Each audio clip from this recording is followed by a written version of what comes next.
Last time we were hiking on a lunar landscape. This time here it's not much of an improvement. The landscape is still very unterrestrial like. Only the sea behind me reveals that we are indeed still on the earth. It's a lava landscape, very wild and untouched. Malpais de Güimar is the name. It's in the southern part of Tenerife. I'm very interested in different lava types. There is no soil, but some plants do grow here. I'm interested to find out which ones. If I'm lucky, maybe I will see some crabs. I also plan to conquer the volcano, Montaña Grande. Come along with me.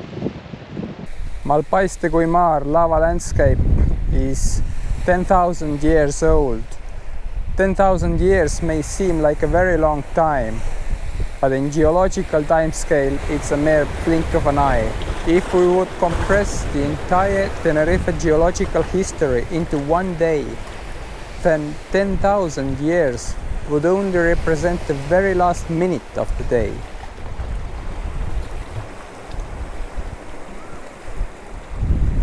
Lava flow you see here is named lava. This lava flow has a massive core, but the surface of it is composed of irregularly shaped blocks.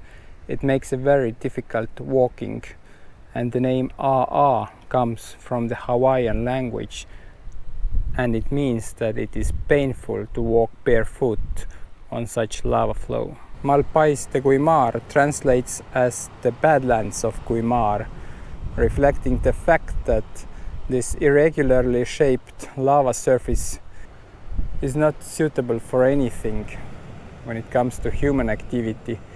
You cannot grow anything here and cannot build houses here either. So from human perspective, this is indeed badlands, just a waste, nothing useful. But nowadays we also appreciate the beauty of nature, even if it is not directly useful for us. And for me, this landscape is very beautiful, and I like the fact that it is relatively untouched by humans. The landscape is not completely untouched by the human. Locals poured seawater here, and when the seawater evaporated, salt was left behind, and this salt was then used to preserve food. Montaña Grande is the highest peak of Malpais de Güimar. It's a cinder cone or volcano that is composed of pyroclastic material. Cinder cones are monogenetic generally, which means that they are active only once.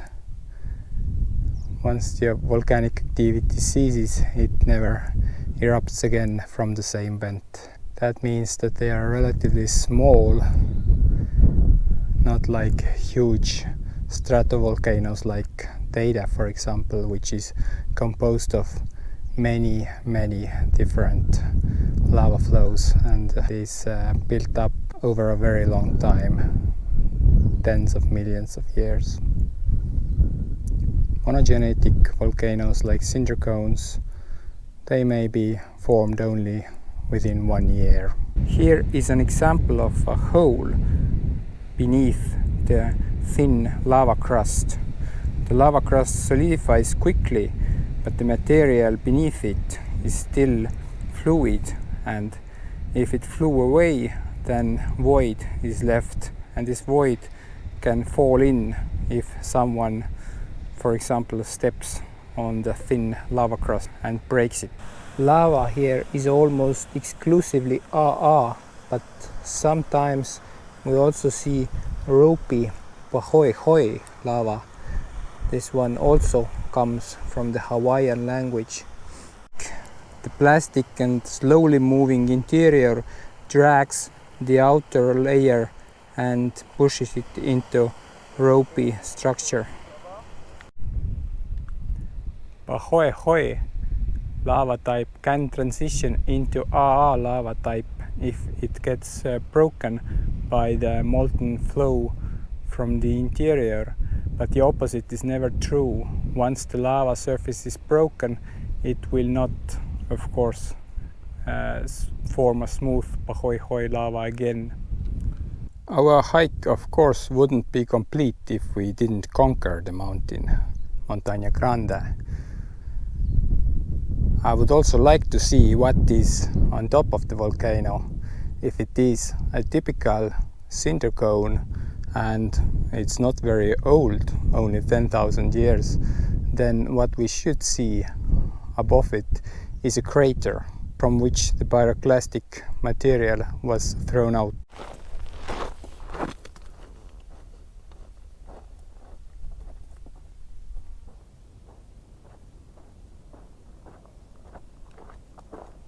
I'm climbing this Montaña Grande.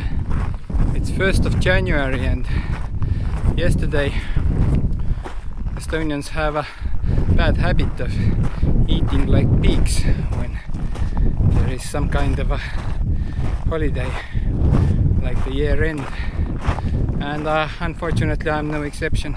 This mountain is pretty difficult. Maybe it's also the temperature, but hey, I feel that I just ate way too much yesterday.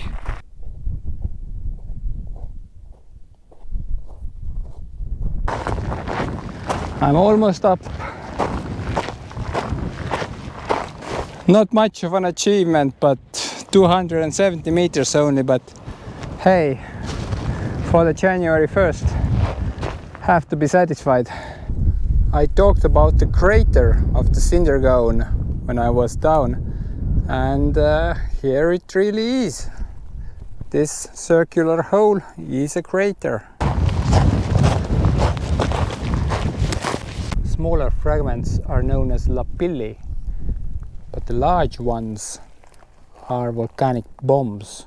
And it's a volcanic bomb falling from the sky.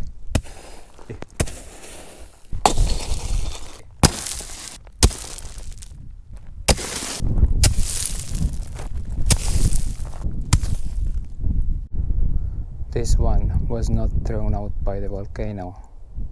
It was me. This was today's episode of Siimsep's Fun with Rocks.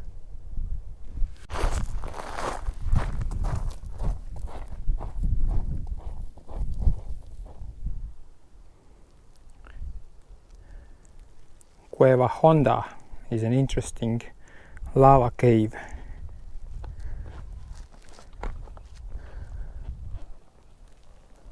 For some strange reason, people have used this hole to throw animals down there. There are lots of bones. It's pretty steep. It's possible to go down there, but I am not really interested right now. It was a nice and relatively easy hike to start the year. Hopefully this year will be full of lots of interesting hiking trips, and this year what is different, I will make videos of my hikes from the very beginning of the year. Thanks for watching. See you very soon.